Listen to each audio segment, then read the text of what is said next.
زنانے مصر کے مطالع چشم پر طلوع ہو، انہاں اکھیاں نے مطلیاں تے چڑھ ذرا سامنے آ یعقوب نے چنا نکلا بار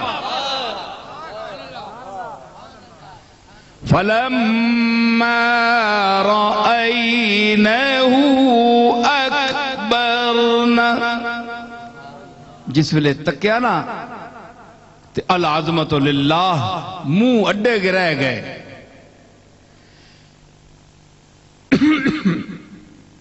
وَقَطَّعْنَ أَيْدِيَهُنَّ، ہاتھ کپ چھوڑے انہاں تاں گوشت کپنے آستے چھوریاں دیتیاں یہاں تے انہاں ہاتھ کپ چھوڑے. وَقُلْنَا حَاشَ لِلَّهِ مَا هَذَا بَشَرًا، انہاں کہا اللہ نی عظمت اے انسان تا نہیں، انسان تا سوئی بیکھن میں سر پر ہے بزارہ چ رلنے پہ انسان، اے انسان تا نہیں. إِنْ هَذَا إِلَّا مَلَكٌ كَرِيمٌ،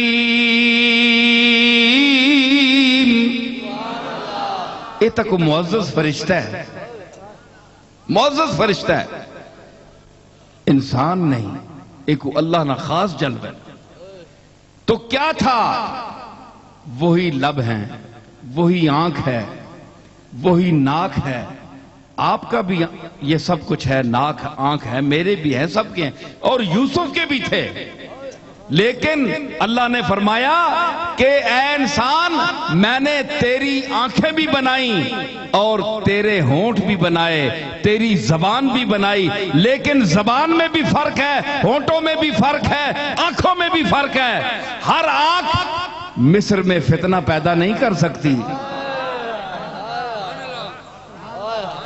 اور وہ مصر جس میں یوسف کا جب گزر ہوتا تھا یا جب گزرتا تھا یوسف، تو از سر نو خون ہستی میں روانی آ گئی.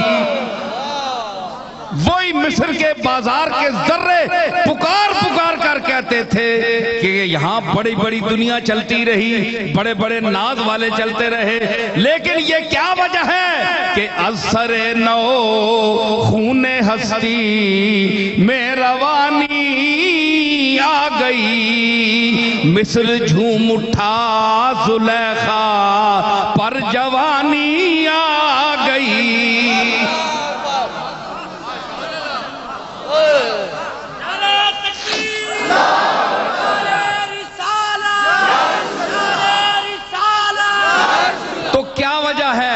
وہی آنکھیں ہیں؟ نہیں، پتہ چلا کہ آنکھوں آنکھوں میں بھی فرق ہے جی. آنکھیں بڑی بڑی ہیں لیکن اس میں لذت نہیں ہے، کشش نہیں ہے، حسن نہیں ہے. تو پہلے تو فرمایا کہ میں نے تجھے آنکھ دی ہے، لیکن یہ جمال یوسف کا ذکر تھا.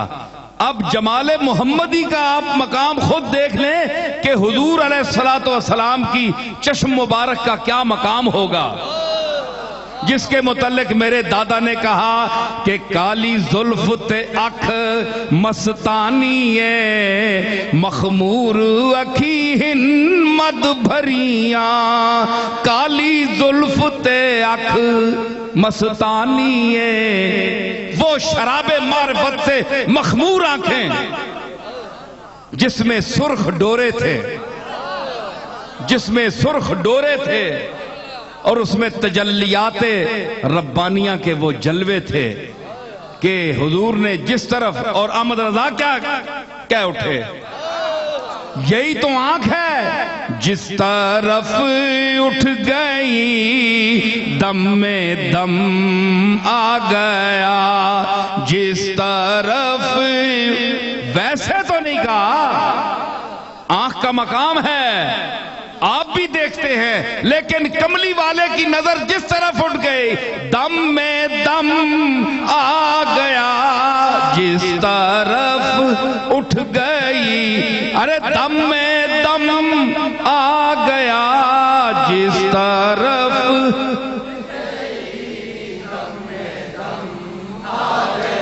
یہ آنکھ ہے، یہ آنکھ جو اللہ نے ان کو عطا فرمائی اور اپنے جلووں سے بھر کر عطا فرمائی، تو اس کا مقام اور ہے۔ یہ تو اللہ نے عام انسانوں کو کے لیے فرمایا، الم نجعل لہ عینین ولسانا وشفتین وہدیناہ النجدین، اور ہم نے اسے دو راستے دکھائے، ٹھیک ہے، اور وہ اس کی تفصیل الگ ہے، پھر کبھی سے کتابیں دیکھ سکتے ہیں آپ۔ تو مقصد میرا یہ ہے کہ انسان کو اتنا خوبصورت بنایا تو اس کے اعضاء کے سنبھال کے لیے، سنبھلنے کے لیے، علاج کے لیے ایک مقام رکھا، ایک جگہ رکھی، اور پھر شفا جب آپ کو انسان کو مانگنی پڑے گی تو فرمایا کہ وہ مجھ سے مانگو، کیونکہ تمام انبیاء کا یہی طریقہ ہے، اور جناب جد الانبیاء جناب ابراہیم علیہ السلام نے یہی فرمایا، وَإِذَا مَرِضْتُ فَهُوَ يَشْفِينِ، اور جب میں بیمار ہوں تو وہ میرا مالک مجھے شفا عطا فرماتا ہے۔ تو شفا تو اس کے پاس ہے، دعا کر سکتے ہیں، آپ کسی پیر صاحب سے دعا کرا سکتے ہیں کہ ہم اللہ کے مقبول سمجھتے ہیں آپ کو، آپ اس کی بارگاہ میں ہاتھ اٹھائیں۔ ہمارا کام ہے، مولوی صاحب کا کام ہے، ایک کسی اچھے نیک انسان کا کام ہے، وہ ہاتھ اٹھا دے اللہ کی بارگاہ میں، لیکن دینا اللہ کا کام ہے، شفا وہ دیتا ہے، عطا وہ کرتا ہے۔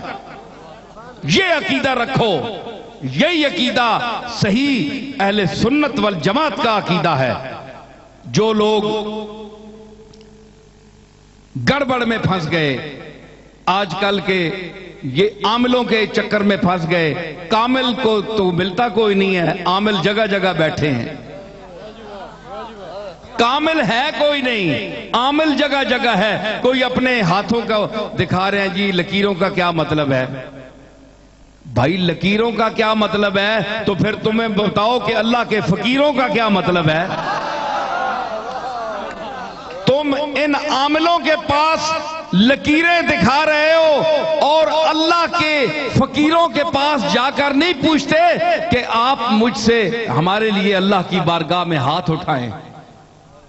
آپ کی زندگی عبادت میں گزری ہے، اللہ کی اطاعت میں گزری ہے، ہمارے حالات میں تبدیلی پیدا فرمائے، ہمیں اولاد عطا فرمائے، ہماری فلاں حاجت رفع فرمائے، تو اللہ کے مقبولوں کے پاس نہیں جاتے، ان فضولوں کے پاس جاتے۔ علامہ نے کہا تھا نا کہ ستارہ کیا تجھے تقدیر کی خبر دے گا، وہ خود فراخی افلاک میں ہے خار و زبوں، وہ تو خود افلاک کی فراخیوں میں خار و زبوں پھر رہا ہے، تجھے کیا تیری قسمت بدلا سکے؟ کوئی قسمت نہیں بدلا سکتا، یہ سب چکر ہیں، فراڈ ہے۔ اگر قرآن و سنت کی آپ نے تعلیم حاصل کرنی ہے تو آئیے قرآن و سنت کا مطالعہ کریں، قرآن مجید پڑھیں، اسوہ رسول کریم پڑھیں، اولیاء اللہ کی تعلیمات کا درس لیں۔ آئیے جناب علی حجویری، داتا علی حجویری کی کتاب کشف المحجوب پڑھیے، اور ہمارے مشائخ سلسلہ کی تصانیف پڑھیں، جناب حضرت پیر میر علی شاہ صاحب کی تصانیف پڑھیں، عقائد پڑھیں کہ آپ کو عقیدہ کیا رکھنا چاہیے، سمجھ آئی؟ تو وہ قرآن و سنت کا خلاصہ ہے، اس میں کوئی بدعت اور شرک نہیں ہے۔ تو یہ چیزیں جو ہیں اس کا تعلق جسم سے ہے، جسم کو ٹھیک کرنے میں انسان اتنا وقت گزارے، اور جس کی وجہ سے جسم قائم ہے، ریموٹ روح جو ہے یہ ریموٹ ہے، لطیف چیز، پتہ ہی نہیں روح کیا چیز ہے۔ جس طرح اتنے بڑے جسم کو ڈمبو جو ہے جہاز اڑتا ہے، تو آج ریموٹ پر، آج تو میں نے سنا ہے کہ وہ اس کو کیا کمپیوٹرائز کر دیا ہے انہوں نے، کہ وہ اس میں پروگرام کمپیوٹ کر دیتے ہیں تو وہ خود ہی اترتا ہے اور خود ہی جاتا ہے۔ تو اتنے لطیف ہنٹس اس کو ملتے ہیں، اشارے ملتے ہیں، تو اتنی بڑی چیز اشاروں پر چلتی ہے۔